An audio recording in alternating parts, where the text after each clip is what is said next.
NEET 2025க்காக repeat பண்ணி படிக்கிறவங்க, especially repeaters 2 வருஷம் 3 வருஷம் எல்லாம் படிக்கிறவங்களை பொறுத்த வரைக்கும் அவங்க இதுவரைக்கும் ப்ராக்டிஸ் பண்ணி இருந்தது 200 கொஸ்டினோட OMR ஷீட்டும் 200 கொஸ்டின்ஸ் உள்ள கொஸ்டின் பேப்பரும் தான்.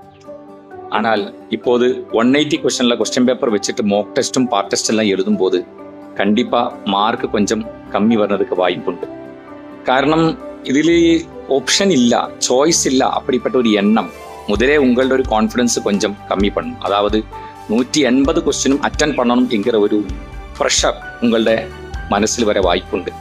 அதனால் நீங்கள் முன்னாடி 200 கொஸ்டின்ஸ் இருக்கிற கொஸ்டின் பேப்பரும் நீங்கள் சால்வ் பண்ணி ப்ராக்டிஸ் பண்ணியதிலிருந்து அந்த மாதிரி ஒரு ஸ்கோர் இதில் வராமல் இருக்கும்போது நீங்கள் கண்டிப்பாக டென்ஷன் ஆகாதீங்க. அது புதிய ஒரு சேஞ்ச் வரும்போது நம்ம மனசு அதுடன் ஒத்துக்கிறதுக்கு கொஞ்சம் டைம் எடுக்கும். இது நீங்கள் ப்ராக்டிஸ் பண்ணும்போது மார்க் கம்மி ஆயிடுச்சு அப்படி நீங்கள் நினச்சி டென்ஷன் ஆகாமல் மேக்ஸிமம் ஸ்கோர் வாங்குறதுக்கு முயற்சி பண்ணணும். அது மட்டும் இல்லை, நீங்கள் நெகட்டிவ் மார்க் வராமல் ப்ராக்டிஸ் பண்ணுங்க. கேர்லெஸ் மிஸ்டேக்குடன் நெகட்டிவ் மார்க் வராமல் ப்ராக்டிஸ் பண்ணுங்க.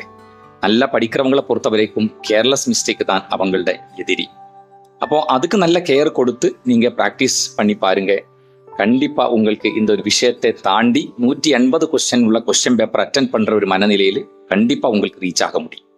நல்ல நிலையில் உங்களுக்கு நீட் எக்ஸாமினேஷன் எழுத முடியும்.